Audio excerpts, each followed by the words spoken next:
Buen día, muchas gracias por estar con nosotros arrancando la jornada. Es una jornada que definitivamente mueve al país en la dinámica económica en la que nadie se puede quedar fuera. Si usted se queda fuera, se lo pierde porque ese movimiento nunca se detiene. Nosotros estamos de pie ya, estamos de pie con noticias que han sido muy impactantes desde temprano y de inmediato les presento entonces a Nelson Rodríguez, Pablo Macchini. Bueno, buen día, miércoles, mitad de semana, sol radiante y mañana calurosa en la capital del país. Buen día, señor Macchini. Muy buen día, aunque eso de buen día es un decir y me gustaría que fueras tú más cercano que yo, que nos explicara por qué, Nelson. No, yo voy a rebotar la bola a Adis, santiaguera, igual que yo, pero que vive allá, nos inicia el día con una infausta noticia. El fallecimiento repentino, víctima de un infarto, de Monchi Rodríguez, el director de pasaportes, dirigente del PLD y persona muy querida en Santiago y en todo el país. Definitivamente. Sin importar a qué grupo de pensamiento usted pertenezca, Monchi se había convertido en un hombre de mucha influencia social en Santiago de los Caballeros y en el país, porque justamente ha tenido a sus manos, tuvo instituciones públicas que le permitieron tener compenetración y él lo hizo muy bien en ese aspecto. Al amanecer ha sido estremecedora la información de que ha perdido la vida, su cuerpo fallece en el Hospital Metropolitano Homs, cuando llegan ahí con él en una condición de agitación, pero no tardó en hacer un cuadro de infarto. Tengo información de primera mano de que Monchi era un hombre excepcionalmente sano. Se había hecho un examen ejecutivo en enero y los resultados habían sido óptimos. De hecho, él no tenía ninguna condición de cardiopatía, no bebía pastillas, y era un hombre que todo su círculo le conoce por tener una alimentación muy sana, no fumaba y solo bebía el famoso trago social. Así que por eso es impresionante la noticia. No deja de serlo en el aspecto de que se sabe que tenía una agenda muy agitada. Todavía había asumido un reciente reto de, junto a Carlos Amarante Baret, llenar la arena del Cibao, y eso yo supongo, y todos sabemos, somete a la gente a grandes presiones emocionales y físicas, falta de sueño. Él había dicho hace una semana que le dolía un brazo. El médico ya en el día de hoy, al examinarlo, dice, definitivamente eso era un tipo de advertencia. Podía estar ya teniendo el corazón reacciones y de una manera indirecta lo reflejaba. Lamentamos mucho esta noticia a su familia, a doña Nena y a todos sus allegados. Hablé temprano con Sagrario Gómez, que es una de sus más fieles soportes, asistentes de toda la vida, y estaba muy agitada llorando. Así que nos unimos a su entorno porque es una pérdida de un hombre que nunca durmió cuando se trataba de sus responsabilidades. Ahora, con la dirección del PLD en Santiago, estaba ahí siempre en todas, y lamentamos mucho. En breve esperamos hacer también contacto con los más influyentes del PLD en Santiago, porque ese roce provincial siempre les hace convertirse en un entorno familiar de primera mano.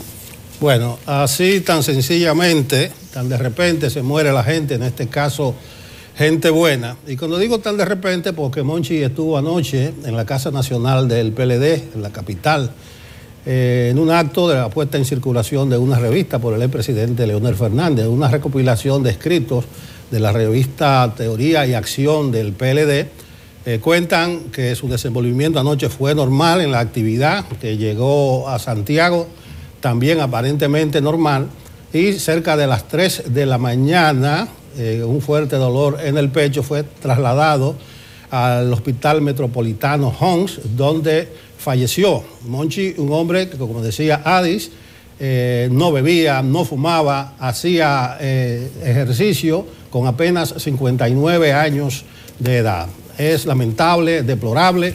Comenzamos el programa con esta nota muy triste para todo el país. Muy lamentable, muy lamentable. Y sobre todo esa aclaración, uno tiende a pensar cuando ocurren estas tragedias que, tú sabes, el oficio de político te va llenando, te va complicando la existencia. Uno tiende a pensar, quizás no se cuidaba, pero este no era el caso.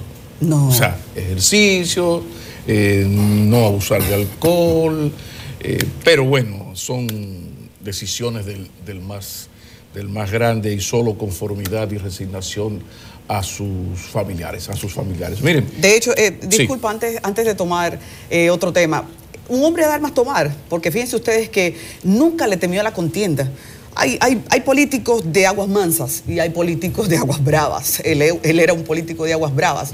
No le tenía miedo a las contiendas y vivió justamente esos roces de fijar posiciones y comenzar a trabajar tras un público. Recuerdo el momento en que aspiraba a ser alcalde de Santiago y entre eso que era una necesidad para el PLD de fijar quién sería su candidato, él y Fernando Rosa sabían que estaban los dos buscando lo mismo y que el presidente Danilo Medina en su momento les había dicho, el que tenga más puntos ese va a ser el candidato.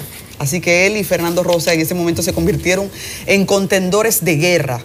Y lo que se vio ahí fue una capacidad tremenda de tecnicismos, independientemente de lo que implica el estar al frente de un partido y de una campaña en la que usted tenga que ser intenso. Su capacidad estratégica, su capacidad de no cansarse tras una meta. Era ese tipo de persona. Gente que cuando uno la ve tiene siempre algo que aprender porque tienen objetivos claros y mucha disciplina. Su familia es un entorno muy agradable.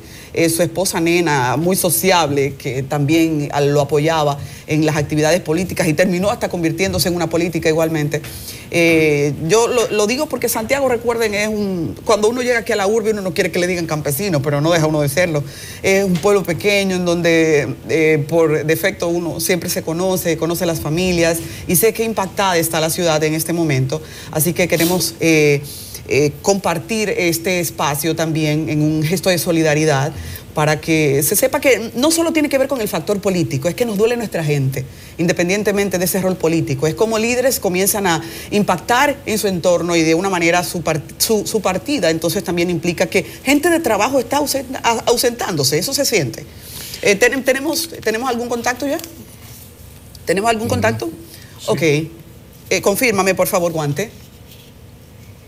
Ok, nosotros queremos entonces de inmediato también compartir la expresión del liderazgo de Santiago y aquí tenemos la llamada del muy ilustre Francisco Domínguez Brito, precandidato presidencial, un funcionario de primera mano del gobierno y también santiagués. Buenos días, Francisco. Sí, buenos días a ustedes. Indudablemente que hoy la madrugada amaneció con estas llamadas. Y son de las cosas como que uno no lo cree todavía, uno no lo entiende, como que uno siente que eso no es posible y esto ha golpeado mucho, de verdad, a todos nosotros. Yo todavía me siento como en un shock, he estado con él varios de estos días, conversando con él también y uno no lo cree. Un batallador, un guerrero, un luchador, 30 años de vida partidaria juntos, indudablemente que duele, de verdad. Y es alguien a quien había que respetar en política por su capacidad de trabajo impresionante, su cercanía con la gente. Y podríamos ahora mismo establecer de una manera específica qué tipo de influencia generó Monchi en el liderazgo de Santiago, que independientemente a lo que uno ve a nivel nacional, muchas veces dividido, mantenía las armonías o mantiene las armonías. Mira, yo puedo, por ejemplo, decirte que Monchi coordinó como enlace el Frente de Jóvenes, que yo era también el coordinador como joven en ese momento, estoy hablando de hace 30 años. Así como conmigo, generaciones y muchos dirigentes pasaron por sus manos, ya sea como coordinador, como asesor, y eso indudablemente que ha tenido y tiene y tendrá para siempre un gran impacto. Cuando hicimos el primer movimiento nacional, por ejemplo, de personas que tenían dificultad para el oído y para el habla, o sordomudos como le llaman, Él fue el que más me apoyó a mí en ese movimiento y que más seguimiento le dio y que más calor le dio. Gracias a él ese movimiento fue un movimiento que jugó su rol, y esos muchachos vivieron una experiencia que nunca habían vivido de política porque nunca se le había dado oportunidad. Con esto te pongo dos ejemplos de vida que yo estuve con él, y así todo el mundo tiene muchas cosas que contar en la actividad política sobre su trabajo, su dedicación y su esfuerzo. Bien, pues muchísimas gracias. Gracias por el gesto también de compartir con nosotros temprano. Y lamentando esto, realmente hoy hay una situación, esto es un shock, esto es como un cortocircuito bien complejo. Muchísimas, un gran abrazo. Sí, un gran abrazo. Muchísimas gracias. Nuestra solidaridad a todo su entorno. Ya iniciado este inevitable mal momento. Bueno, pero vamos a enfrentarnos a la dura realidad que implica también el tema político, porque lo cierto es que cuando uno revisa una serie de indicadores, hay que decir que la democracia dominicana huele a peligro, como aquella canción. Uno va revisando cosas, sobre todo porque en los últimos días yo traje aquella encuesta del viernes, pero también ahora está Mark and Penn, y de las dos encuestas uno va sacando indicadores y va pensando y va diciendo estas conclusiones de que hay problemas en nuestra democracia y entre sus valores, y no solamente por las encuestas, hay otras cosas. Por ejemplo, la desconfianza de la ciudadanía hacia las instituciones de la democracia, comenzando por la justicia y su mano operativa, la Policía Nacional. Aquí se está dando una situación donde el ciudadano teme tanto más a la policía que al ciudadano que podría atracarlo, y siente se siente vulnerable frente a todo esto. Y esto está destacado en las encuestas también, y esto hay que tomarlo mucho en cuenta. Está el tema de nuestra debilidad institucional que se expresa en el tema, por ejemplo, de la reelección. Fíjense cómo estamos hablando aquí de una expresión del presidente, de una posposición. Para marzo él va a decir, pero tú dices, pero bueno, pero ¿a decir qué? Pero no solamente lo principal es el impedimento constitucional, pero incluso hay hasta un juramento público. Entonces es importante uno ver esto, como también es importante ver cómo la gente incluso sigue a una persona que no puede ir como candidato, pero incluso voy más allá, las encuestadoras colocan al presidente Medina entre los posibles candidatos. Si ustedes buscan todas esas encuestas, en esas dos encuestas específicamente, vemos el crecimiento de los independientes. E incluso hay un dato que llamó a todo el mundo, imagino yo, poderosamente la atención, que fue el tema de Alfonso Rodríguez. Alfonso Rodríguez hace 4 semanas que dijo que él quería ser presidente y iba a trabajar y está trabajando para ser presidente. Lo miden y de repente el señor tiene 26% de aceptación. Ya en otras encuestas anteriores a estas dos, se tiene la información de que el outsider político que más ha crecido, de los pocos que han crecido, que según esta encuesta ha sido apenas Luis Abinader y poco, porque a Collado le había ido muy bien, pero ahora bajó unos 3-4 puntos, pues es el nietísimo del dictador, democráticamente hablando, o sea, estamos hablando de encuestas. Entonces, cuando usted agarra y ve el número, que el principal partido del país es el de los sin partido, es decir, de los independientes, cuando usted va y mira lo que está pasando en el principal partido del país, y a las redes sociales me remito, uno dice, bueno, lo cierto es que aquí tenemos que ir pensando la situación política, la marcha de nuestra democracia, a pesar de los buenos números económicos. Y que me perdonen la gente que quiere que uno solamente haga un análisis destacando las sombras del gobierno. Pero hay luces innegables porque hay un sistema 911, hay una jornada escolar de tanda extendida, este es el país que junto con Panamá más crece en América Latina, se ha reducido la pobreza extrema. Esas son luces, como es una vergüenza el tema corrupción o el que no cede, la inseguridad ciudadana. Entonces uno va mirando todas estas cosas y tú dices, bueno, aquí tiene que haber, y hay una gran preocupación de parte de lo que uno llama los poderes fácticos. Quizás por eso tantas encuestas de trabajo para publicar, porque hay esa preocupación hacia dónde van los tiros. Pero además, ¿qué va a pasar con una democracia dominicana en la cual el pueblo dominicano comienza a desconfiar? Aquí hay una crisis de confianza que estas encuestas no han hecho sino confirmar. Entonces, aquí uno ve que los poderes fácticos, incluido la embajada, no quieren que les agarren asando batatas. Y aquí todo está por definir. Uno ve incluso la situación de un PRM que ahora la tiene difícil, porque ustedes saben que al PRM le ocurrió lo de la fábula de los toros, que atacó al toro que no era y le dio entonces el toro que sí era. Estoy hablando de primero Leonel y luego Danilo. Ahora resulta que la oposición la tiene un poquito dura de aquí a marzo y estamos en agosto, porque si le enfrenta solamente a Danilo Medina y si el candidato es Leonel, tú habrás perdido 7 meses maravillosos. Y si es Margarita. Pero si dices, no, el presidente no va, no. Vamos a seguir entrándole a Leonel Fernández como en el 12, 13, 14 y 15. Entonces, todo esto está extrañísimo.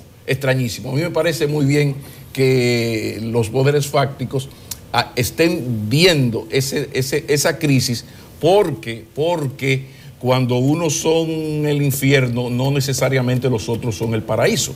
Entonces, en el mundo occidental, en las democracias occidentales, están de moda los outsiders, estos salvadores de la patria, estos guruses que aparecen, y luego están los malos resultados. Ojalá que despacito, a partir de todas estas encuestas, los problemas de credibilidad, la rabalización institucional que yo tanto señalo, ojalá que a partir de esto esos poderes fácticos se preocupen y sobre todo se ocupen, y que nosotros, cada uno de nosotros, trate de ser cada día más ciudadano, de exigir a la partidocracia que mejore, pero personalmente las aventuras a mí no me gustan, pero la preocupación está ahí. En la democracia dominicana huele a peligro. Yo quisiera tomar parte del asunto del escaso desarrollo institucional del país, que se manifiesta en muchos aspectos. Pablo Macchini mencionaba la justicia, está también la policía, pero quiero hacer un paréntesis con el asunto de la reelección. Se ha hecho una caricatura. Yo creo que la oposición y mucha gente en el país se deja engañar, instala un tema y comienza a devorarse a sí misma con un tema. Yo creo que hay muchas sandeces y sin sentido.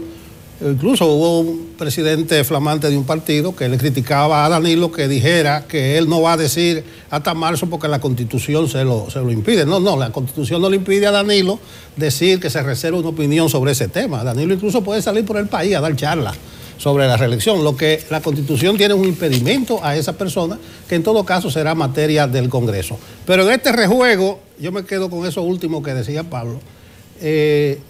¿A quién es que se va a combatir? ¿A Danilo o a Leonel? El ejemplo fue muy palpable. Del 12 al 14 se creía la necesidad de atajar a Leonel. Lo llevaron al pobre a un punto que nada más le faltaban 2 palas de tierra para enterrarlo.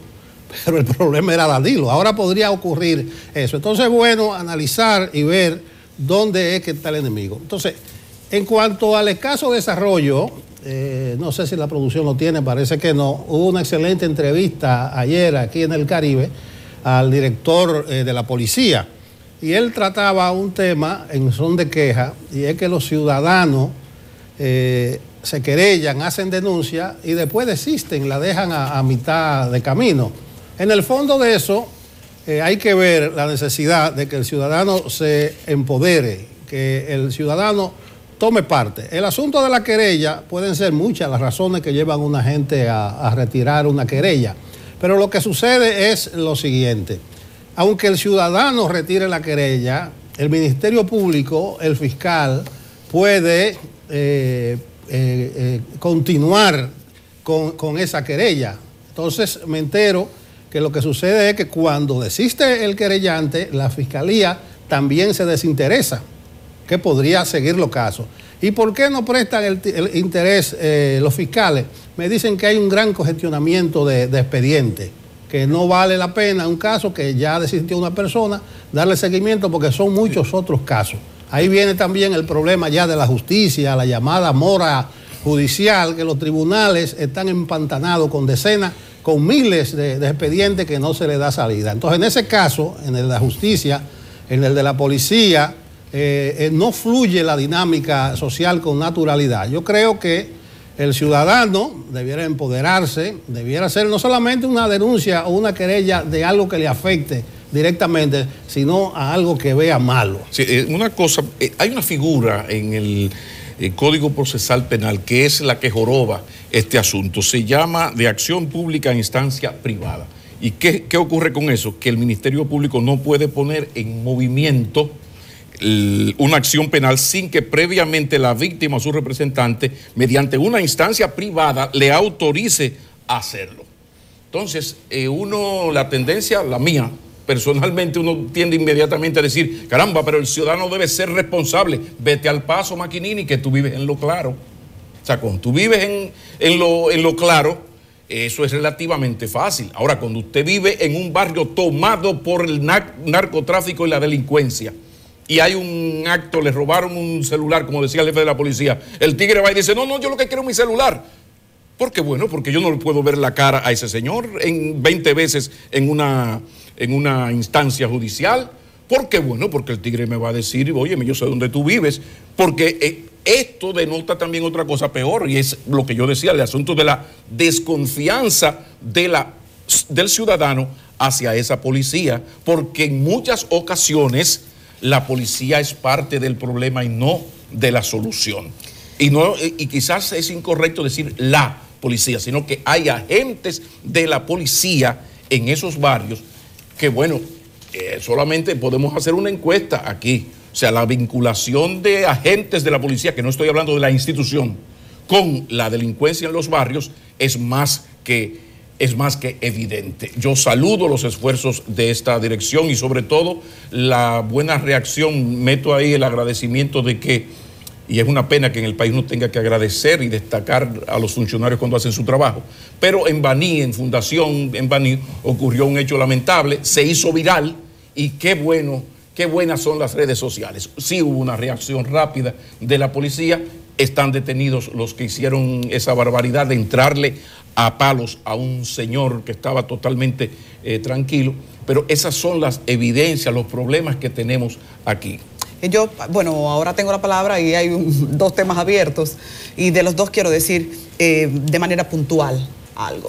El tema de que los candidatos radicales estén ocupando un espacio y que ese espacio esté creciendo, uno de los que más está creciendo, habla de los vacíos que tiene la sociedad dominicana y de los vacíos que ha dejado el largo trayecto de insatisfacciones que se van creando con una dinámica partidista que en un punto dado le da a la gente la sensación de que no conecta con sus necesidades o de que está manipulando esas necesidades, porque muchas han sido cubiertas. Yo creo que si en los últimos años nos ponemos a analizar, muchas necesidades han sido cubiertas, pero esas mismas soluciones luego son tomadas como un instrumento político y eso la gente también lo percibe.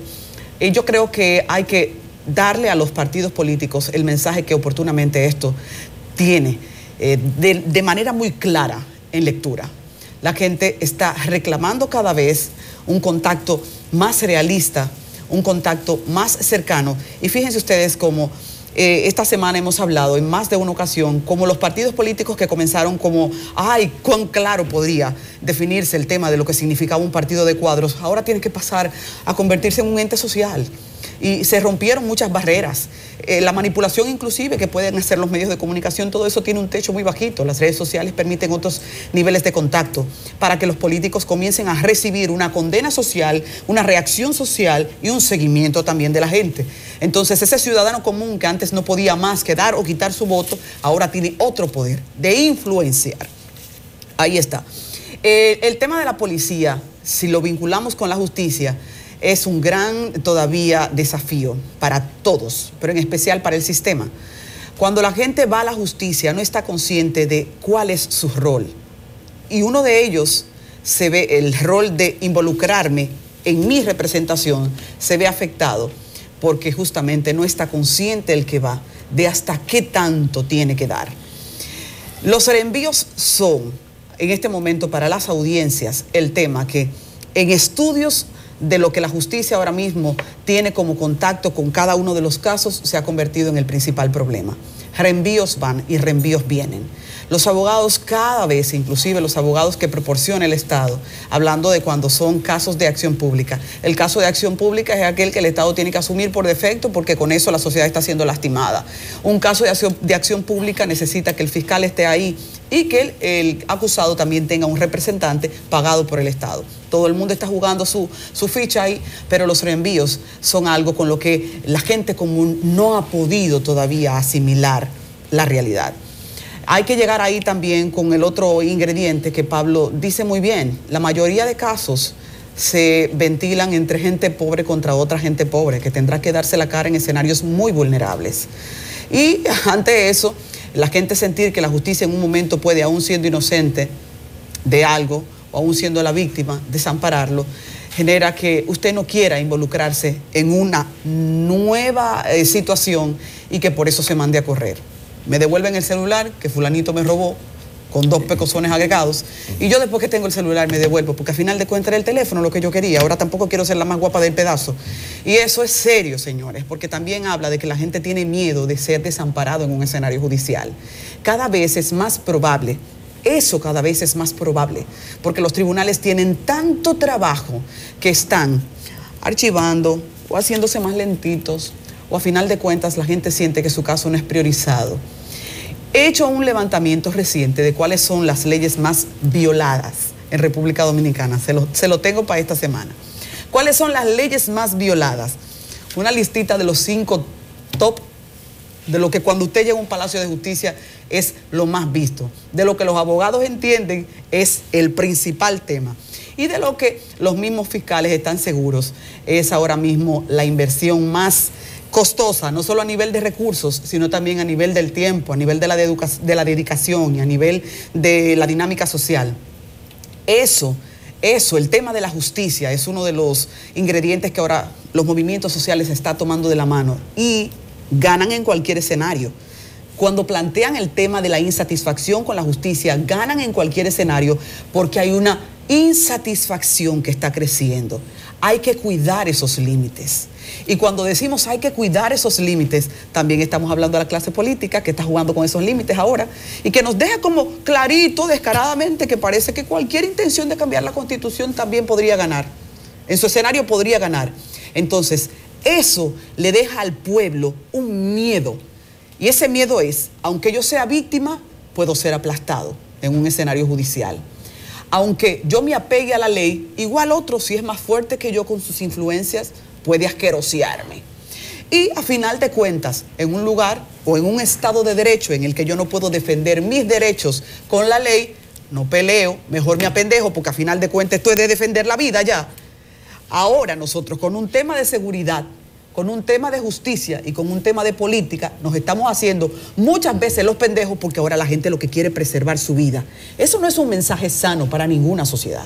Bueno, coincido con ustedes en sus temores que tiene el ciudadano y en las razones de peso para uno querellarse contra una persona en su mismo barrio. Es tal la madeja demasiado complicada, pero yo quiero reivindicar para que no se pierda lo que he llamado el empoderamiento y la decisión ciudadana. Y hay muchos mecanismos, puede ser a través de acciones comunitarias, los barrios se organicen, las famosas juntas de vecinos, incluso acorde con los tiempos modernos, con las nuevas tecnologías, yo he visto que en condominios en residenciales, hay grupos hasta de WhatsApp que se comunican por ahí. Claro, siempre aparece una vecina chismosa que contamina el grupo, pero es una manera de conectarse, es una manera de compartir. Ese venenito que usted le salió ahí. Siempre es así porque no todo el mundo entiende la importancia de que los vecinos tengan una forma de comunicarse. Antes se decía, vecino, tenga mi teléfono ahí, si usted ve algo raro, yo no me estoy mudando cuando sale. Entonces yo reivindico el empoderamiento, la acción ciudadana, que es un aspecto que hay que cultivar, que hay que incentivar, aunque reitero, comparto sus temores y comparto lo que es la realidad. No podemos cerrar los ojos, pero hay que incentivar al ciudadano. Tú sabes que la democracia dominicana tiene un déficit de ciudadanía, y eso está ahí, y que tiene que ver mucho también con la... Que la democracia esa está muy buena. Repítese eso. La democracia dominicana tiene un déficit de ciudadanía. Aquí hay demasiados votantes y pocos ciudadanos. Aquí hay un señor aquí que somos... Aquí somos duplicados los dominicanos. Para todo queremos dos. O sea, hay un policía que yo quiero, un AME que yo quiero que imponga la ley. Ahora yo quiero un AME que cuando me agarre a 180 yo le diga, comando, agárrese de ahí, que somos dominicanos, vamos a ayudarnos. Y así con todo, con todo. Entonces, aquí nos faltan ciudadanos con talante de demócratas. Entonces, aquí hay un problema con eso, que si tú le sumas a esto la cosa terrible de la pobreza. O sea, aquí esos barrios carenciados, tú estás hablando cosas de la clase media baja hacia arriba, de eso de WhatsApp, en estos barrios tomados. Yo tuve una experiencia casi traumática. Señor McKinney, no se equivoque, que en los barrios ya se está usando tanto WhatsApp como en todo escenario. Sí, pero no, ya el concepto de barrio como lo conocíamos nosotros, de cercanía de la gente, ya no están así. La gente vive recluida, ya la gente no comparte tanto, incluso a nivel de clase media. Pues tú sabes que tú tienes vecinos que lo único que ha hecho en 15 años es decirle buenas noches, ¿cómo está, vecino? Imagínate en un barrio tomado por el narcotráfico, por la delincuencia, por el lavado de activos, que tiene 2 o 3 negocios que todo el mundo sabe que es del lavado de activos. Entonces todo esto... Pero respecto a lo de la tecnología, es impresionante cómo se ha ido desmontando. No, porque no es la muchacha que ayuda en mi casa en la cosa doméstica. Pues claro que Mili tiene su celular y chatea. Yo no estoy hablando de que chatee o no chatee. Yo estoy hablando de ese sentido de pertenencia, ese sentido grupal que lo perdimos. Esa es la nostalgia que tenemos precisamente los mayores de lo que era el barrio antes. Nelson y yo, tú eres muy niña, pero Nelson y yo sabemos lo que fueron esos clubes culturales. Ustedes saben lo que eran los clubes culturales. Que la izquierda, de los clubes no, aquellos no, tú no habías nacido cuando la gloria de los clubes culturales. Bueno. Que la izquierda los politizó y los dañó. Esa es otra historia. Lo que quiero decir es que hay un problema con la pobreza, con la falta de educación, con la nueva familia. Pero señores, el 62%, un poco ese dato que se me quedó, el 62% de los dominicanos está convencido de que la justicia no va a hacer nada con Odebrecht. Oigan esa vaina. O sea, oye lo que yo te estoy diciendo. Yo te estoy hablando de un caso Odebrecht que vino preparadito como Joan Manuel Serrat, arregladito para ir de boda. Un caso que viene de fuera, el Departamento de Estado, hay toda una política de judicializar la práctica política. Entonces a nosotros nos llega este expediente, qué lindo. Y tú vas mirando las cosas y vas sospechando. Cuando le preguntan al pueblo dominicano, 62% está convencido de que no va a pasar de ahí, incluido el 45% de los PLDistas. El 45% entre los PLDistas. Entonces por eso yo hablé al inicio de que yo quería presentar esos indicadores para que esto no sea solo una opinión, sino que sea una opinión basada en datos que las recientes encuestas nos han ofrecido, entre otros indicadores terribles. Sabes que a mí me gusta mucho el periodismo de datos y me gusta también lo comparado. Así que yo he comenzado un ejercicio. El caso de Odebrecht no es solo un caso político, es también un caso económico y es un caso social, porque nosotros estamos ante un escenario judicial que se supone debería aportarnos la clara visión de que la corrupción y el dinero perdido que debió invertirse en las obras que necesitamos los dominicanos tiene una condena, y que no es solo una condena de lo que yo critique, lo que critique McKinney, lo que critique Nelson Rodríguez. Es la justicia, porque nosotros tenemos un Estado de justicia, tenemos un Estado de derecho. Pero como nos reímos y tenemos esa misma percepción, yo he comenzado un ejercicio, esto es largo, esto va para largo. Miren, ayer comenzamos un juicio a las 2 de la tarde, que terminó a las 7:45, y ahí no se hizo más nada que escuchar objeciones, incidentes de los abogados de Chu Vázquez. He comenzado el ejercicio, entonces ya les advierto, estoy tomando nota del tiempo que dura cada juicio, y al final del juicio de Brecht espero poder compartir con ustedes, caballeros, el costo de eso. Bueno, yo quiero cerrar el tema, que es de lo más interesante, incluso eso da para... Acuérdate, tiene que ser plural, no digas así, que lo vas a cerrar, no, acuérdate, somos plurales. Continúen, compañero. Mira, para mí democracia es sinónimo de participación. Entonces, esta es una sociedad en la que se fomenta mucho el paternalismo. Entonces, cuando nosotros hablamos de la educación ciudadana, de que la gente se empodere, de que la gente tome iniciativa, de que la gente se eduque más, hay problemas, hay trabas propias de nuestro desarrollo. Aquí se regala el pescado, no se enseña a pescar, ¿entiendes?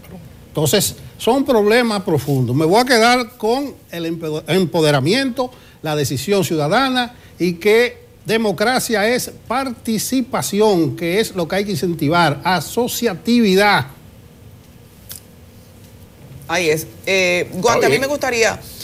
hablando de participación, a mí me gustaría que por favor me busquen las imágenes. No lo había pedido antes, es una improvisación lo que estoy haciendo, pero me impactó mucho la escuela en la que hablan los residentes de Capotillo. Nosotros estamos hablando de que en una sociedad en la que la delincuencia está ganando la guerra en muchos barrios, necesitamos enfilar esos muchachitos que están subiendo.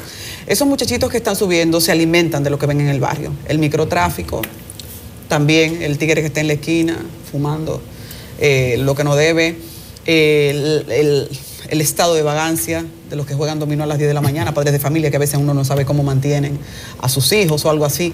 Todo eso es un entorno barrial que es una realidad, uno no se lo inventa.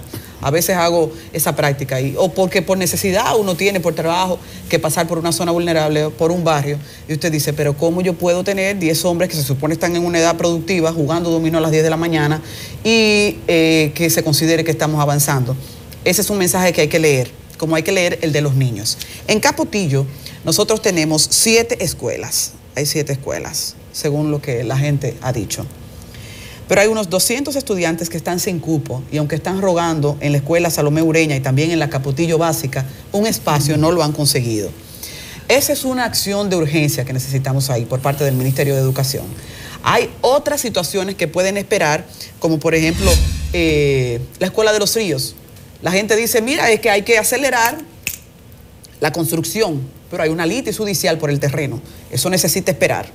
Ahí hay cantidad, han hablado los denunciantes, los comunitarios, de más de 1000 estudiantes que tienen que moverse a escuelas cercanas y que podrían resolver su problema con que la Escuela de los Ríos sea terminada. Eso tiene una espera razonable. Pero ahora, en un barrio en el que nosotros sabemos que los niños que no sean enganchados a la educación desertar, y lo podrían hacer por el resto de su vida desinteresados, porque no los tomamos cuando eran un pino nuevo y les inyectamos el interés, la cosquillita de cuánto les puede cambiar la vida con estudiar, cuánto puede cambiarle su mente si se entran al mundo del conocimiento. Eso tiene que conquistarlo el Ministerio de Educación, y más cuando hay una cantidad de padres ahí peleando por ese espacio, uno sabiendo que los padres a veces son irresponsables y no tienen un compromiso con eso. Quiero entonces llamar al Ministerio de Educación a capítulo con esto, porque consideré cuando lo vi que es algo a lo que hay que dar una respuesta rápida. Hay zonas en donde la gente tiene alternativas y los padres, usted dice, bueno, asuma su cuota y muévase un poquito de zona. Hay otras donde por la atención de la pobreza, de la influencia de la delincuencia avanzada y de todos esos males que ustedes saben, en barrios como Capotillo son el día a día, hay que correr y darle su empujito. Hay que empujar a esos muchachos, porque si no podríamos estar quitándoles una oportunidad que más adelante sería más difícil. Y ahí sería bueno llamar la atención del gobierno del PLD, que debería aprender del caso Lula, del caso de los gobiernos progresistas de América Latina, sobre todo de Sudamérica, que cometieron el error, y esta no es una reflexión mía, sino de Frei Beto, que estuvo hace unos años aquí, y decía que el gran problema es no crear ciudadanos, sino consumidores.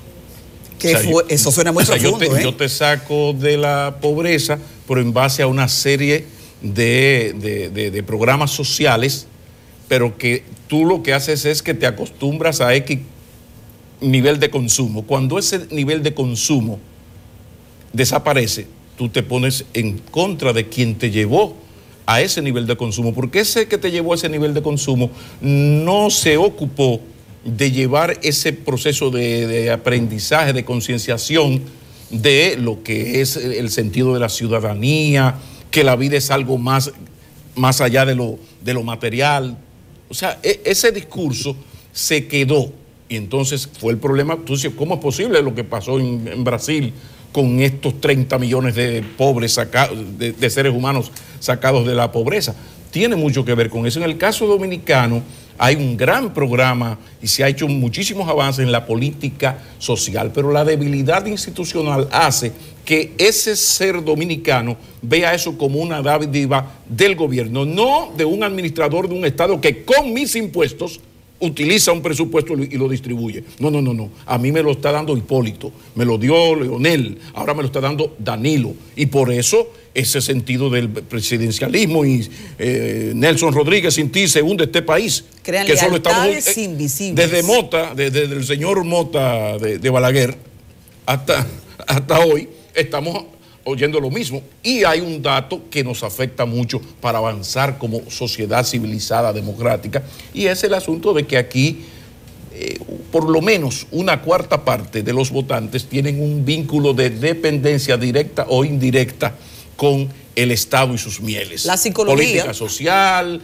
todo este tipo de cosas que trabaja. Entonces, eso hace difícil la lucha política, incluso es parte del gran hándicap que tiene la oposición. La psicología de los planes sociales es justamente esa, crear lealtades invisibles. Y quiero repetir sobre eso que dije ahora, nosotros no podemos darnos el lujo de en un barrio como Capotillo que 200 niños se queden fuera y que no se haga un plan de urgencia. Pablo menciona a Frei Beto ahí y menciona la realidad de Brasil. Ustedes no saben que la historia del PT brasileño y la del PLD tienen una semejanza grandísima, su descalabro. Incluso yo hice una columna, mi columna en Diario Libre, con una cita de Frei Beto y todo el mundo pensaba que me estaba refiriendo al PLD, del descalabro, de cómo se burocratizó, de cómo se alejó de su predicamento, cómo se alejó de su acto, pero él hablaba del PT de Lula. Entonces yo quiero una divagación, ustedes se fueron muy profundos con lo de Capotillo, pero siguiendo con la comunidad y el empoderamiento, en la fílmica de apoyo que pusieron ahí, vi que al Liceo Salomé Ureña, al nombre, le falta la E a Salomé. Y nadie se ha preocupado de eso. O sea, la cara del liceo, nadie dice ponerle esa E, ya sea a los padres, ya sea... ahí está. O sea, ¿cómo no se van a dar cuenta que le falta la E a Salomé? Miren qué detalle más intrascendente. Y lo segundo es... Mírenlo ahí. Mírenlo ahí. ¿Cómo puede ser? Además, no es la escuela, es la Cula Salón Ureña. El Salón Ureña. Como si doña Salomé fuera judía. No, cualquiera va a arreglarse el pelo si pasa por ahí. Miren qué detalle del descuido de la gente. Y lo segundo es, déjalo rodar a ver si aparece. Un dirigente comunitario que es que está representando a la comunidad, tiene 30 años, véanlo ahí, 30 años siendo el dirigente popular de Capotillo. Ahí está pasando algo. 30 años. Digo, eso es muy dominicano, no, el presidente de unas asociaciones, de unas cosas. Miren qué dos detalles con Capotillo. Escúchenme que es como una digresión prácticamente. No. El detalle. Mírenlo ahí. 30, y cuidado si 32. Señor, este es un país que eligió... Señores, no, él no está jovencito, ¿no? Recuerden que este es el país que eligió un presidente de la fe de 40 años con 22 estudiando en la universidad. Sí, Abel está curtido en la lucha barriales ahí. Ha cogido lucha, ha cogido palo y plomo, pero parece que es el único dirigente eterno que hay en Capotillo. Recuerda al país. Sí, al país. Al país. No, pero lo cierto es que tenemos mucho que aprender. Lo bueno de esto es lo malo que se está poniendo, y sobre todo yo creo que es bueno que quizás durante hace mucho tiempo que el país no veía tan claro sus problemas y por dónde es que prende la cosa. Ahora, ¿estará el PLD y el PRM, líderes de la partidocracia, a la altura del desafío? ¿O no harán lo que tienen que hacer y le abriremos el camino al outsider del oportunismo o de cosas peores? Y cuidado, porque vuelvo a un dato, el dirigente político, si es que se le puede decir así de dirigente, bueno, el aspirante a estas cosas, que más ha crecido en los últimos 6 meses, no es nada democrático, es un hombre que reivindica la satrapía y todo lo que ocurrió aquí entre el 30 y el 61, que es el nietísimo. Democráticamente electo, no es que anda, porque en esto la gente siempre, el problema de muchos de nosotros es que confundimos nuestras opiniones y deseos con la bendita realidad. Entonces lo que yo estoy diciendo, a mí me duele, pero es objetivo. Ese señor está creciendo, incluso hasta poniendo a uno en entredicho. Yo hace tiempo, mucho, quizás 4 años, que decía que en España los pactos de la Moncloa que trajeron la democracia a España vinieron después del golpe de Tejero en el 81. Después de ese intento fallido de golpe de Estado, los españoles dijeron, no, espérate. Entonces aceptaron al Partido Comunista, la derecha se unió y llegaron a los pactos de la Moncloa, y ya lo otro es historia. Pero cuidado con Chile. Ese Chile, nosotros acabamos de entrevistar al presidente Frei, que es ejemplo en tantas cosas, comenzando por fortaleza institucional, fue fruto de que era un país dividido. Fíjense que ese democristiano, como el presidente Frei, se unió en Amores Full con la socialdemocracia. ¿Y por qué? Esa unión de Maco con Cacata. Porque había un monstruo terrible, que era Augusto Pinochet, que siendo un monstruo tenía por encima del 40% de la aceptación del votante chileno. Entonces aquí, yo una vez escribí, pero bueno, tampoco yo quería que fuera realidad, eso fue un decir, cosas que uno, imprecisiones de uno, que decía, caramba, que hay que fundar el Partido Dominicano, refundarlo, y que tenga 25%, 30% de intención de voto, a ver si los señores de la partidocracia, PLD sobre todo, PRM o PRD o Partido Reformista, los príncipes del capital, la embajada, dicen, no, vamos señores, vamos a ponernos la cosa, porque miren lo que está pasando allí. El único país donde un dominicano después de los 30 años puede ser feliz es aquí. O sea, óigame, un millonario en París la pasa bien los primeros meses, pero después lo mata la depresión. Porque los dominicanos aquí nos conocemos todos. Si no vaya a cambiar un cheque a un banco, usted llega a la fila y cuando usted hace la fila, habían 10 personas delante de usted. El tigre que estaba delante de usted, cuando usted llega a cambiar el cheque, ya es hermano suyo. Usted sabe que es de Baní, pero que se mudó en 92 para Mao. Y entonces, eso somos nosotros. Por eso, ese charming que tenemos los dominicanos con el turismo.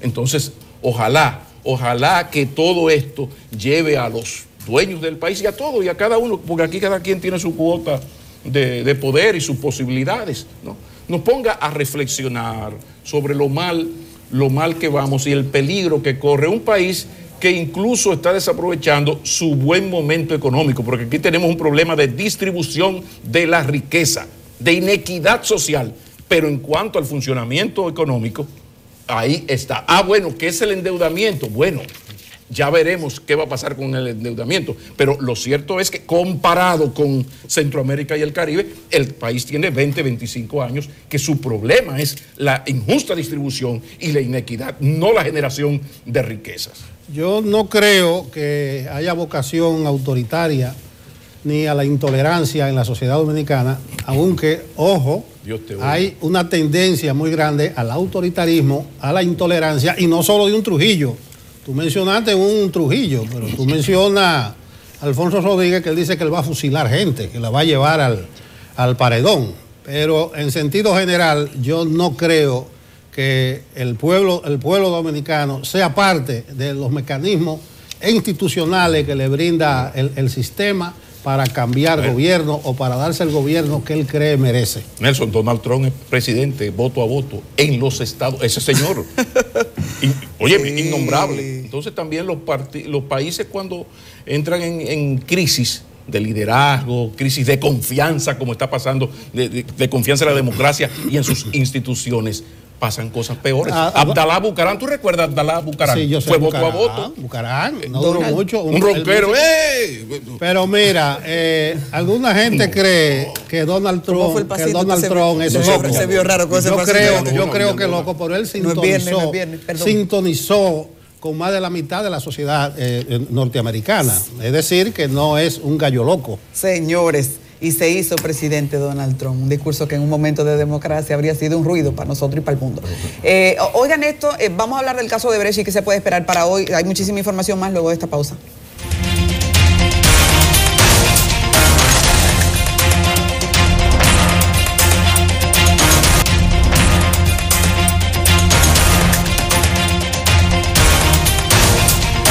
Tiene a Francisco Mato entonces para que... Seguimos en Enfoque Matinal, gracias por estar con nosotros y retomando entonces en esta tanda para quienes están con nosotros y pudieron agregarse temprano o a esta hora. Ya dijimos antes que la clase política y Santiago de manera muy específica está enlutecida por la muerte de quien fuese su presidente provincial del PLD y un hombre muy aventajado también en su experiencia política e involucramiento social, Monchi Rodríguez, que en este momento estaba al frente de la Dirección General de Pasaportes, que de hecho hay que decir que en su gestión también consiguió innovar en el servicio. Monchi, un hombre de guerra política, pero de muy buen contacto con la sociedad, es una partida que lamenta Santiago indistintamente de los colores de los partidos, porque era un hombre de una chulería humana, de un trato agradable. Y ese sentir, ese espíritu pueblerino que hace de los cibaeños gente de notar cuando llegan, perdón, con los que no son cibaeños, hace que... Se sienta. Nelson Rodríguez, usted también es de Santiago. No, lo que tú dices es que Monchi pudo modernizar en pasaporte. Incluso un organismo internacional consideró el pasaporte dominicano como el más moderno de la región. Y antes de pasaporte, Monchi estuvo en los comedores económicos del Estado. Y ahí nosotros retomamos su pulcritud, su actitud ética, su seriedad, su honestidad frente a la vida, que hasta la hora de su muerte ha sido a carta cabal. Una gran pérdida para Santiago y el país, como dijimos al principio, alrededor de las 3 de la mañana. Monchi Rodríguez falleció en el Hospital Metropolitano de Santiago. Estuvo precedido su ingreso a emergencia en un fuerte dolor en el pecho. Más adelante daremos más detalles sobre las honras fúnebres.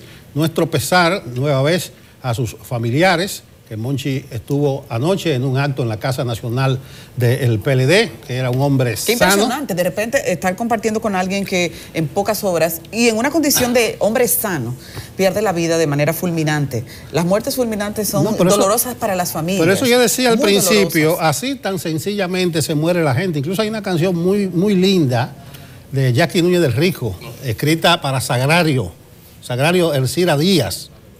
No es, pero está el poema de René, así tan sencillamente se muere la gente como quien se va. Sí. Y antes, señores, increíble, antes morirse era un gran suceso, se convertía en un velatorio del pueblo porque morirse no era tan frecuente. Yo no sé si es que la calidad de vida nos ha desventajado tanto, que somos tanto dominicanos, pero ahora además, el número de muertes ya ha dejado... Un hombre lleno de vida con apenas 59 años de edad, un hombre sano. Bueno, ahí cabe lo que se dice que ese momento nos llegará a todos. Mucho pesar por esa muerte repentina de Monchi Rodríguez. Así es. Hoy el caso de Brecht continúa en tribunales. Ayer en un juicio en el que se hizo el más largo receso que hasta el momento ha realizado el juez Francisco Ortega. Anteriormente hizo un receso más extenso, pero era porque estaba enviando lo de hoy para mañana. Pero dentro del mismo día y a función del recurso que estaba tratando de dirimir, que era una solicitud de los abogados de Chu Vázquez para que el Ministerio Público entregara la generalidad de las pruebas, no solo las que eran pertinentes a ellos, el juez finalmente decidió que eso no tenía espacio, que no tenía razón de ser, que ellos tenían que circunscribirse a las pruebas que estaban basadas, vinculadas con la acusación. Y es que yo creo que en derecho es muy razonable. Los abogados han estado buscando una excusa para que se provocara un reenvío. pese a que se adelantaron poniéndose delante diciendo que no era un incidente más, que era el Estado de Derecho, que necesitaban garantizar, y una seguridad jurídica basada en que las pruebas a descargo también se le entregaran. El juez consideró que no tenía por qué entrar en ese juego, que las pruebas a descargo no eran un asunto que el Ministerio Público tuviese que entregarle, sino las que tenían que ver con la acusación. Así continúa entonces el caso de Brecht hoy a las 2 de la tarde. Es un juicio cansón, literalmente. No para uno, que solo está en la interpretación y desde aquí en una zona de observación, los que están ahí. Es un juicio cansón y lo va a ser para la sociedad completa, porque cuando usted dice, el caso de Brecht, recientemente vimos el de los tucanos, un juicio abreviado. Esto no será así, pese a que en alguna fase también se han abreviado cosas, porque este es un expediente que se le entregó a República Dominicana armado. Y de ahí en adelante, de todas maneras, el Ministerio Público en una investigación que le aportó 1.711 pruebas, que es lo que se entregó a los abogados para presentarse a la audiencia de ayer, duró un año. Un año que dicen ha sido el tiempo propicio. Otros entienden que eso ha sido una tardanza. Yo creo que sin tener que especular sobre tardanza, el juicio ya arrancó y será tedioso por la lentitud y la cantidad de incidentes, porque hay muchos abogados actuando, imputados que se defenderán con sus mejores argumentos y que no tienen por qué entregarse al proceso como víctimas, porque dice la Constitución, dice todo nuestro armamento legal penal, que ellos son inocentes hasta que se demuestre lo contrario. La sociedad ya tiene muchos juicios y entre esos juicios está la desconfianza en el juicio del caso de Brecht. Decía McKinney con mucha preocupación que el 60% de los dominicanos considera que esto es una pantalla. Eso debería preocuparle a la justicia, debería preocuparle entonces también a todas las instancias que están con el mando, que están haciendo gobierno, porque está expandiéndose ese sentimiento de desconfianza. Yo creo que la falta de desconfianza afecta todo el tren de la acción pública, tanto el Poder Legislativo como el Ejecutivo y el Judicial, y hay que atacar, hay que meter mano con esto.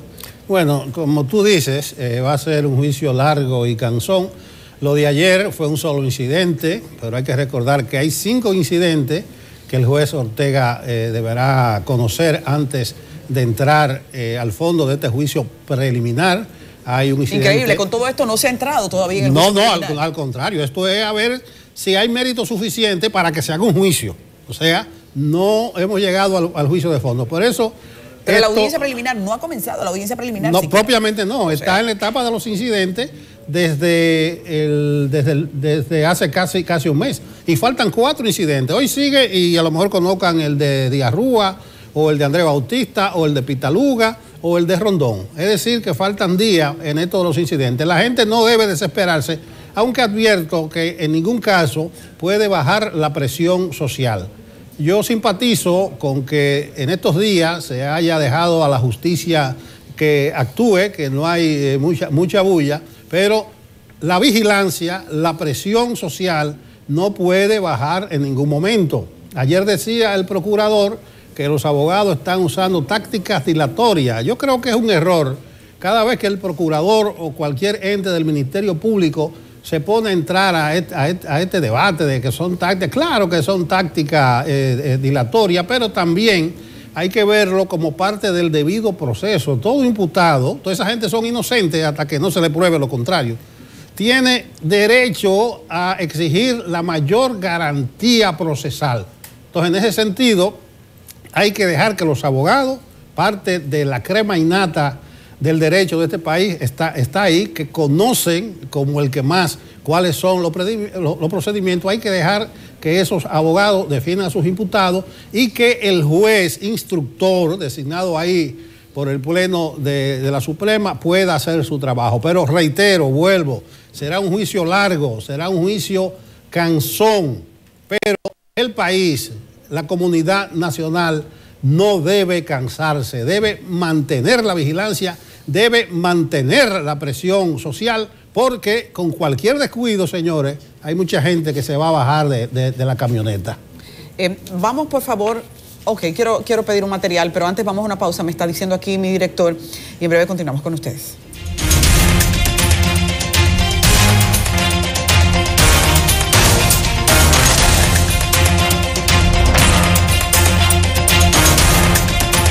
Continuamos en Enfoque Matinal. Miren, el tema urbano es muy atractivo, muy importante. A uno le importa mucho. Yo siempre he criticado que Santo Domingo es una ciudad diseñada para conductores y no para peatones. Entonces me parece que todo un lujo, muy apropiado que podamos hablar con un urbanista, arquitecto de las luces de Marcos Barinas y Uribe, sí, de los Uribe de San Cristóbal. Hablemos de la ciudad. Bienvenido, Marcos. Gracias por la invitación. Yo no diría que es una ciudad diseñada para los vehículos.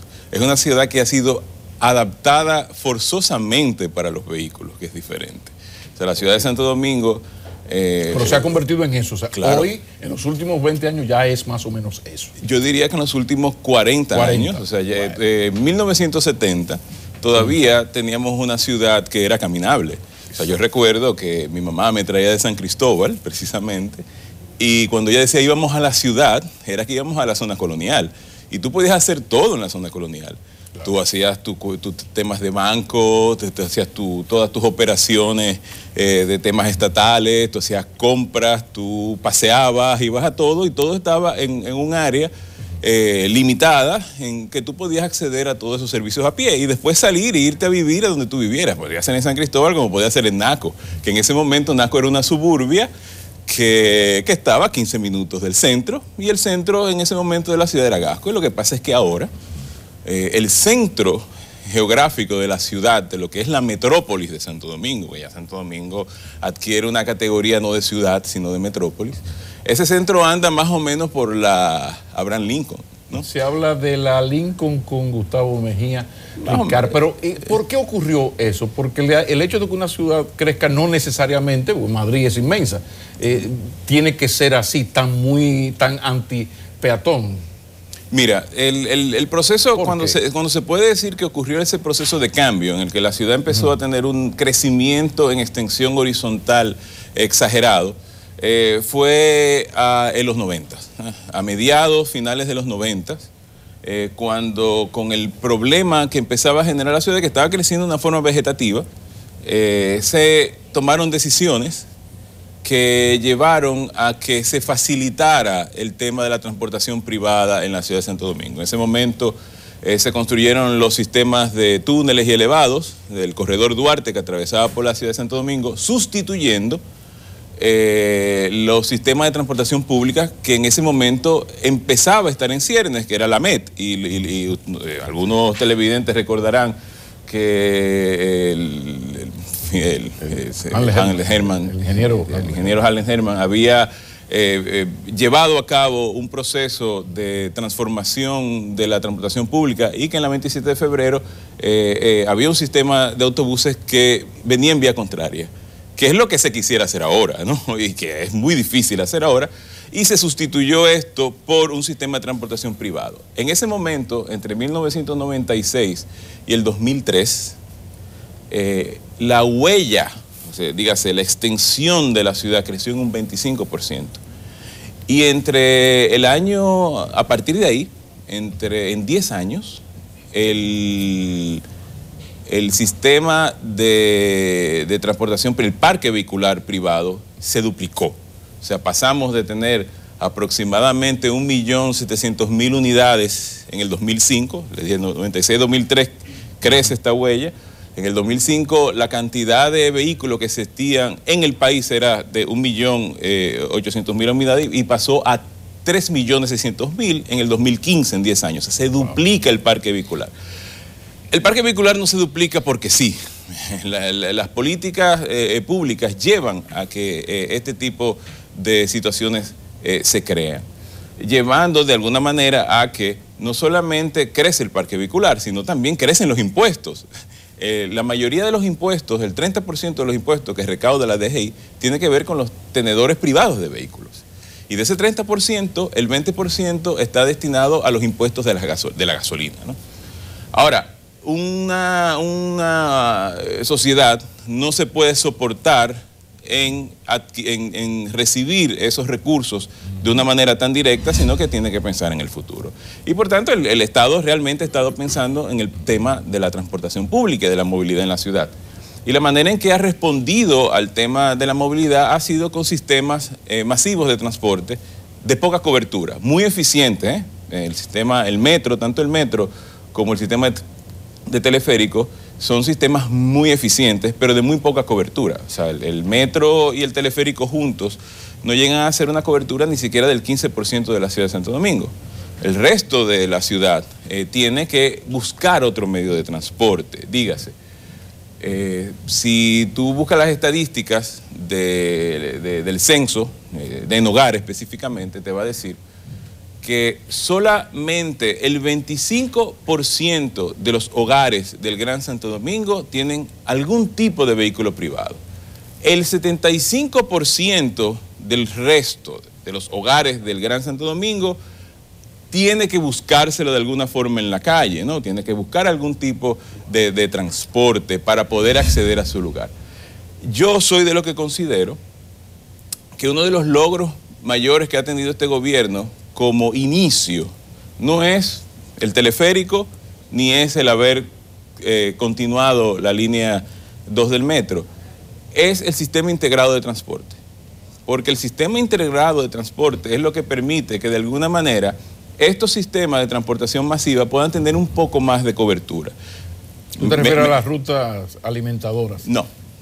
El sistema integrado de transporte, las rutas alimentadoras podrían ser parte del sistema integrado de transporte. El sistema integrado de transporte es que yo puedo vivir en Sabana Perdida, probablemente a 300 o 500 metros de donde está la estación del teleférico, sí, montarme en el teleférico y con el mismo pasaje bajarme del teleférico, tomar el metro y llegar al centro de los héroes.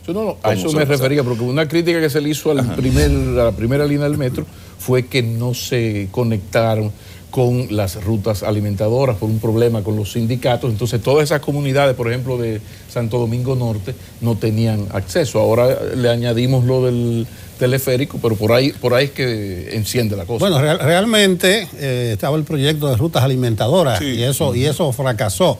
Una cosa, Barinas, en estos días, a propósito de los 6 años del gobierno, de los 2 de Danilo, se ha hablado mucho de los proyectos vinculantes del gobierno con la ciudad de Santo Domingo, principalmente en materia habitacional. Así es. Se han resaltado algunos proyectos. No sé si tú crees que obedecen a un plan bien ordenado, porque hay un problema ahí en Santo Domingo Sabio. La gente dice que se le prometió una vivienda, después resultó que el terreno no era apto, ahora hay un proceso de desalojo. Entonces eso le ha metido un poquito de ruido a un bonito proyecto que tenía o tiene el gobierno en esa zona. Bueno, mira, el proyecto del Nuevo Domingo Sabio es un proyecto muy viejo, o sea, hace más de 25 años que venimos hablando del tema de la reubicación y rehabilitación de los barrios del borde del río, desde el proyecto Resure, que inició en el 1998, hace 20 años ya. Y antes del proyecto Resure ya habían algunos proyectos de reforma del río, ¿no? De forma que es algo que se ha venido discutiendo hace mucho, es un proyecto que no se puede hacer en corto plazo. El gobierno tiene la intención de ejecutar el proyecto y la primera intención es de movilizar las primeras 1.400 familias. Algunas de esas familias, específicamente las que viven en la Ciénaga, no quieren recibir un intercambio de precio, dígase. Me pagan mi propiedad y yo me voy a otro sitio. Estos quieren casa por casa, son los de la Ciénaga. Ahora, lo de los guandules, en su gran mayoría, sí están dispuestos a que se le pague su mejora o su vivienda. El gobierno las ha tasado entre 300.000 y 3 millones, algunas de esas mejoras, y están dispuestos a moverse. Una vez se muevan esas 1.400 familias es que puede empezar ese proyecto. Bien, pero movilizar 1.400 familias no es tampoco una labor de 5 meses, ni debe ser una labor fácil. Y digo que no debe ser una labor fácil porque si hay una cosa de la que hemos sufrido en nuestro país es de ser muy complacientes con las ejecutorias de los gobiernos. Nosotros nos quejamos poco. La gente cree que nos quejamos mucho, pero en realidad nos quejamos poco. Y que las comunidades se empoderen y exijan es importante. El problema es cuando las mismas comunidades empiezan a contradecirse unas con otras y se crean estos ruidos muchas veces porque hay grupos que quieren aprovecharse de la situación, como se dice, para pescar en ríos revueltos y por tanto podría generar un ruido que desvía de las intenciones originales del proyecto. Pero tú respaldas ese tipo de proyectos, como en la Nueva Barquita. Eso es lo que hay que hacer en las riberas de los Ama, proyectos habitacionales o de ese tipo. La Nueva Barquita no es el modelo, no debería. Bueno, cualquiera puede asumirlo, pero no debería ser el modelo a seguir en Domingo Savio, porque la Nueva Barquita, un excelente proyecto de desarrollo urbano físico, pero son viviendas que no pueden ser catalogadas como viviendas sociales por el alto nivel de subsidio que tienen. O sea, el costo de una vivienda de la Barquita es bastante alto. Cuando lo comparas con los costos a los que debería llegar. De hecho, los apartamentos son bastante grandes. El tipo de proyectos que se debe de gestar en el área de Domingo Savio son proyectos más integrales, son proyectos que permiten entender que la problemática de la vivienda, no solamente en los centros urbanos de la República Dominicana, sino en toda la República Dominicana, no se debe limitar a la provisión de vivienda nueva. El déficit de nuestra sociedad no es tanto de nueva infraestructura, es un déficit de planificación. Es un déficit que necesita ver la parte cualitativa de la manera en que vivimos, no solamente desde el punto de vista de la vivienda en que vivimos, si está en buenas condiciones y si tiene los servicios necesarios, sino también de los servicios urbanos y de los espacios urbanos que complementan a esas viviendas. Por tanto, un proyecto como el del Nuevo Domingo Savio, que ha sido planificado de una manera, una cosa es lo que tú planificas y otra es lo que ejecutas, ha sido planificado de forma integral. Se ha pensado en conectar el barrio a la ciudad, en establecer hasta qué punto son seguras esas viviendas en momentos en que puede haber ciertos niveles de inundaciones, de crecimiento del río o de deslizamientos y demás, y se ha planificado ciertos temas importantes sociales, además de los ambientales.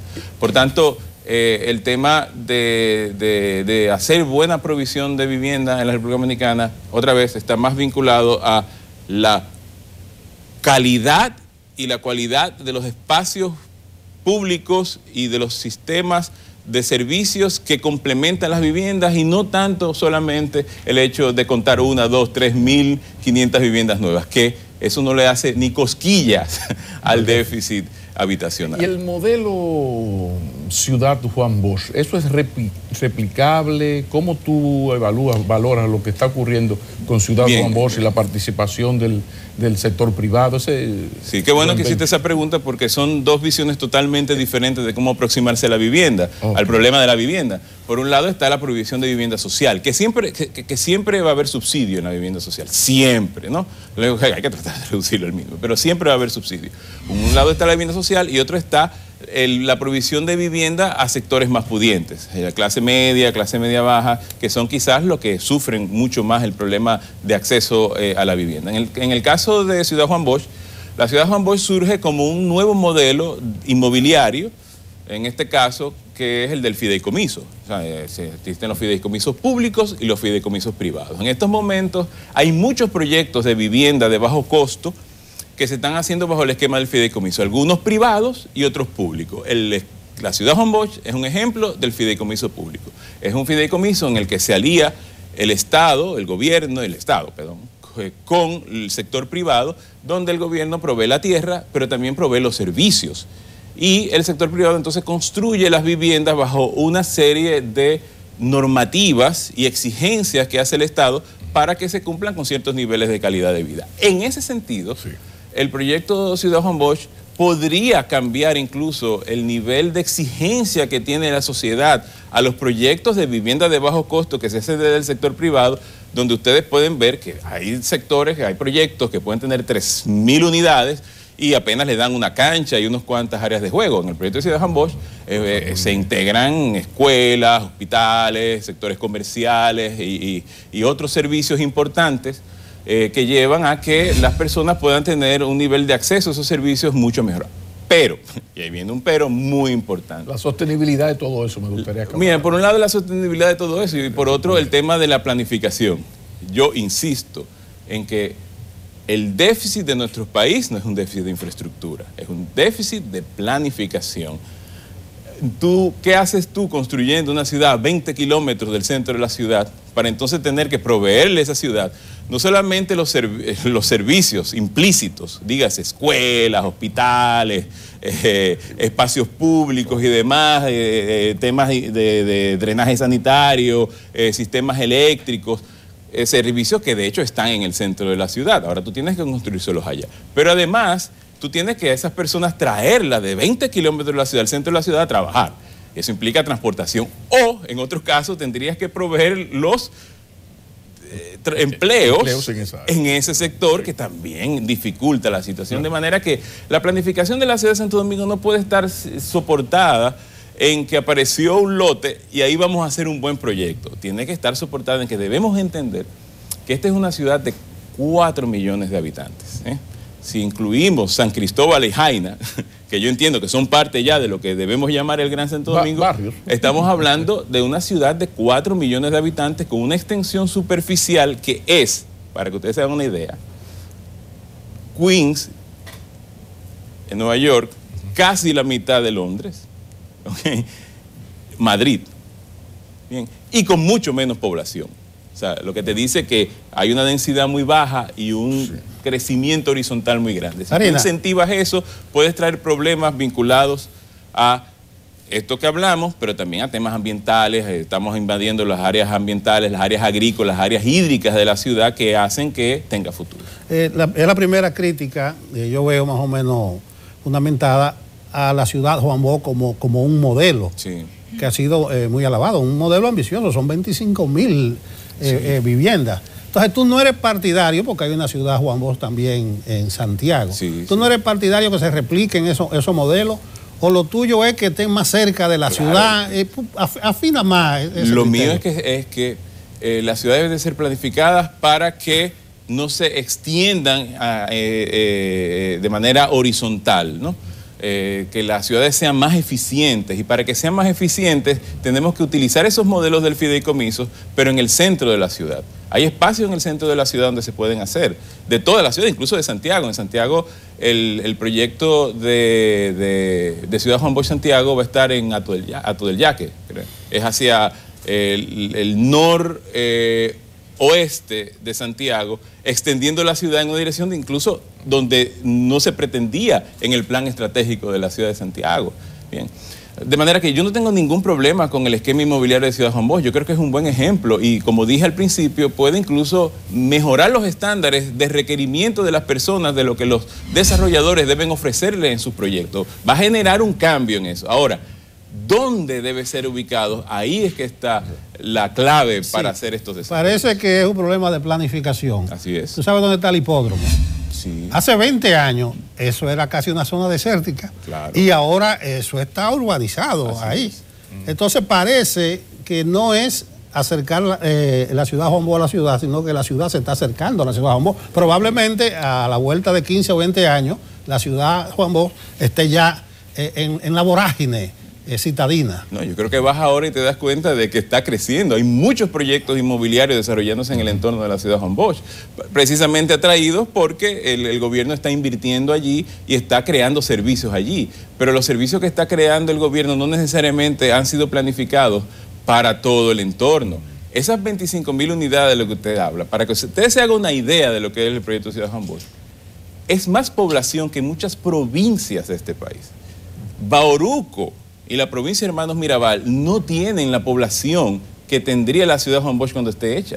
Y piense en lo que es una provincia, en términos de lo que se le brinda a una provincia y la manera en que se administra una provincia. Entonces, y no digamos de los barrios. O sea, Ciudad Juan Bosch, 25.000 personas por 3.7, más o menos, que es el promedio de familia. Estamos hablando de casi 100.000 personas que van a vivir allí si se completa el proyecto. Eso es más grande que la mayoría de los barrios de la ciudad de Santo Domingo. Muy pocos barrios llegan a tener más de 100.000 personas. Muy pocos municipios del país tienen 100.000 personas. O sea, que se estaba hablando de quizás 15 o 20 municipios del país tienen 100.000 personas. O sea que ese tipo de iniciativas necesitan ser pensadas en el contexto de la región metropolitana donde se asienta. O sea, no se puede pensar en Ciudad Juan Bosch como si fuera una ciudad satélite. Primero, porque las ciudades satélites es un concepto de los años 70 y 80 ya obsoleto. Las ciudades tienen que ser integrales por un tema ambiental, las ciudades no se pueden estar desparramando por un tema ambiental, debido a que son las ciudades las que generan la mayor cantidad de gases de carbono que están creando el tema del calentamiento global. Por tanto, tienen que ser ahora mucho más pequeños. Estamos hablando de que la crítica no es al modelo en sí, No, sino a la distancia. Es como que esa ciudad Juan Bosch, a partir de la Luperón hacia el noreste, estaría muy bien. Donde estaba el periódico El Siglo, por ejemplo, donde estaba el aeropuerto, por ejemplo. Bueno, si a partir de ahí eso está en la ciudad, pero en las afueras, pero no a 20 kilómetros. Claro. Esa sería la crítica. Por supuesto, esa es la crítica, y no es la crítica mía, es la crítica de la mayoría de los profesionales que tienen que ver con el tema de la planificación. Y no entrará urbana. el costo de los terrenos. Mira, sí, por supuesto. Porque Mira, ahí uno de lo los mismo donde está Ciudad Juan Bosch que el dinero que cuesta. Mira, lo que pasa es que los costos, tú no puedes asumir los costos directos solamente. Tienes que pensar en los costos indirectos de un proyecto de esta envergadura. Si bien unos terrenos en el centro de la ciudad o más cerca de la ciudad, no estoy diciendo que no es que lo hagan en los próceres con Kennedy. Carrefour, Oleva. O sea, si tú lo vas a hacer en terrenos más cercanos de la ciudad, es seguro que los costos de los terrenos sean mayores, pero ahí tienes la infraestructura. Ya tienes infraestructura de transporte, tienes infraestructura de mucho tipo que no necesitas construir la nueva. No tienes que mandar una carretera hacia allá, ni tienes que construir sistemas de transportación públicas costosísimos para movilizar 100.000 personas al centro de la ciudad. O no tienes que entonces planificar todos los empleos y demás que tienes que hacer para que entonces ese proyecto empiece a tener sentido de aquí a 20 años, ¿no? Esos son los costos como se planifica la ciudad. La ciudad no se puede planificar a 4 años. O sea, tú no puedes pensar en Ciudad Juan Bosch en un proyecto de 4 años. Bien, mira lo que ha ocurrido. ¿Cuándo se empezó a construir Ciudad Juan Bosch? Se empezó a construir, empezó en el 2012 el proyecto. Estamos en el 2018 y hasta ahora se han vendido 4.000 unidades, pero solamente no se han construido 2.000 todavía. Y eso no es malo. Cualquiera podría utilizar eso como una crítica al gobierno. No es una crítica al gobierno. El gobierno ha cumplido con su parte. El gobierno ha hecho la infraestructura. Incluso Danilo criticó a las constructoras, a los ingenieros, claro, por los retrasos que están incurriendo. Por supuesto, es que una ciudad no se construye en 2 años, una ciudad se construye en 20 años. La planificación que usted hace ahora, o lo que usted ve en la ciudad ahora, es un resultado de las políticas urbanas que se asumieron hace 20 años. O sea, que la ciudad que nosotros vemos ahora, con los tapones, con la alta concentración de vehículos en el centro, es una consecuencia de lo que se planificó hace 20 años. Eso es 1998, cuando se empezaron a construir los elevados. Precisamente, ¿qué valoración tú tienes? Porque hay un momento en que el Estado se va por túneles y elevados. Pasaron 20 años de eso. Sí.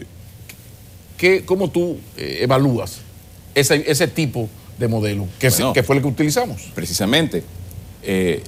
Ciudad Juan Bosch se posibilita precisamente porque el sistema del Corredor Duarte hace muy fácil que tú, en un vehículo privado, o sea, tú tienes que tener un carro, tú puedas venir del centro de la ciudad y llegar a 20 kilómetros de la ciudad y llegar a tu destino. ¿Qué es lo que pasó en Estados Unidos durante una época, en los años 50? O sea, se posibilitó esto y empezaron a crearse todas estas suburbias, ¿bien? Ahora, nosotros debemos pensar en que nuestra ciudad no se puede dar el lujo de comprometer sus recursos agrícolas, sus recursos ambientales y sus recursos hídricos en pos de no planificar el futuro.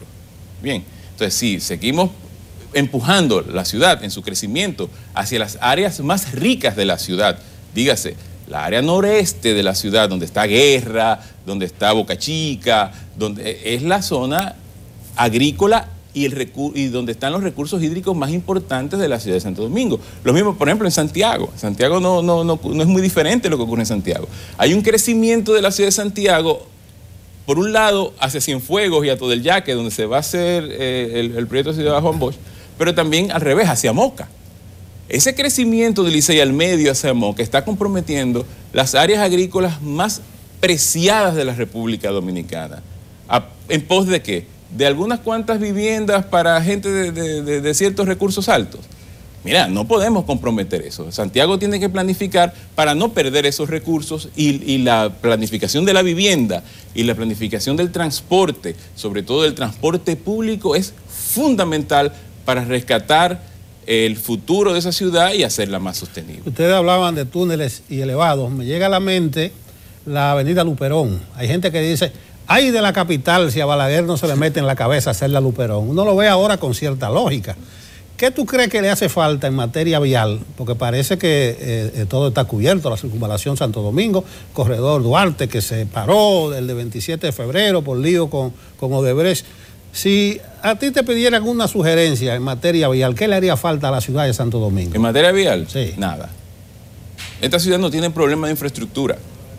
Esta ciudad tiene problema de planificación. Esta ciudad lo que necesita es transportación pública, masiva y eficiente, a costa de todos los que anden en transportación privada. Y aplicación de la ley sería aplicar eso con, no voy a decir la palabra. Pero lo pensaste, Pero lo pensé y ustedes también. Y todo el mundo sabe, sigue. Yo le llamo jardines colgantes de Babilonia. Teniéndolos y arriesgándote a que te van a odiar por 4 o 5 años, pero dentro de 10 años las cosas van a estar Ya lo resueltas. dijiste, el problema es que aquí cada 4 años hay unas benditas elecciones que ganar. Es así. Arquitecto y urbanista Marcos Marinas y Uribe nos ha acompañado. Muchísimas gracias. De esto se trataba. Continuamos en Enfoque Matinal.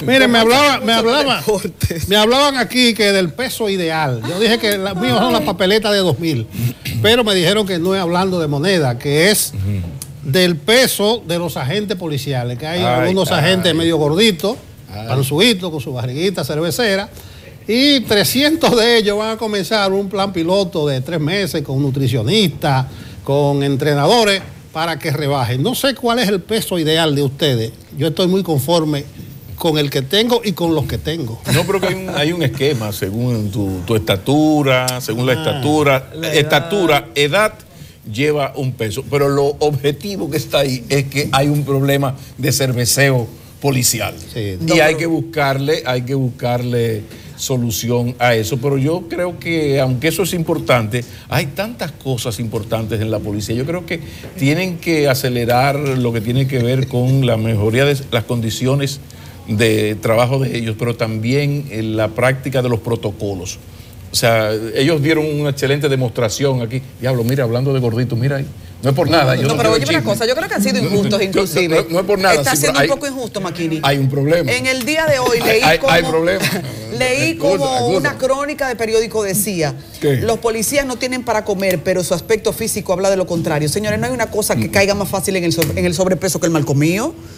Porque es que el mal comido se alimenta de carbohidratos solamente, una dieta totalmente desbalanceada. Entonces, recuerden que no hay manera de ustedes recomendarle a alguien que tenga un peso ideal si no tiene una alimentación correcta. Tú dices que están hinchados eso. Ahí hay cuchara. Mucha cuchara. Hay cuchara. Sí, mucha cuchara. No, pero gente harta de espagueti, por Dios. Está muy bien, porque nosotros los dominicanos tenemos un problema de cultura gastronómica, que no, por ejemplo, lo de la bandera, de arroz, habichuela, que la bandera está bien, pero es ensalada con un poco de arroz y un poco de carne. O sea, todo eso se lo puede explicar a los agentes un nutricionista, pero la cosa no prende por ahí. Yo creo que hay tantísimas cosas importantes, no es que eso no sea importante, director, pero hay tantísimas cosas. Yo no sé cómo va el asunto de los salarios, del apoyo. ¿Qué ocurre con un agente que en su labor, haciendo su trabajo, es asesinado? ¿Qué ocurre con sus 4 o 5 muchachos y las 2 señoras?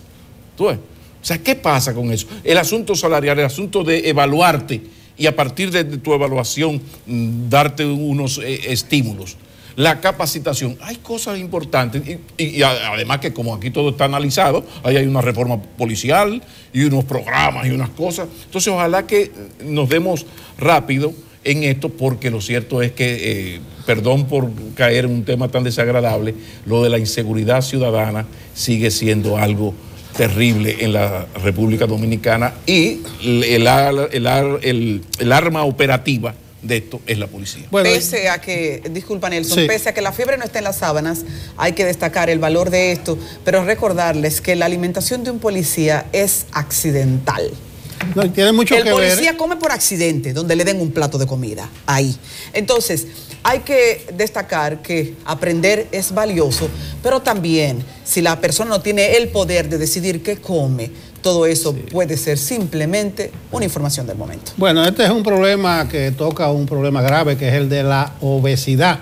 Yo creo que tiene mucho que ver para ayudar al estado físico, mental y emocional de los agentes policiales. Señores, nos acabó el tiempo, inexorable como siempre. La invitación es para que nos acompañen nueva vez mañana en Enfoque Matinal. Buenos días. Si Dios quiere.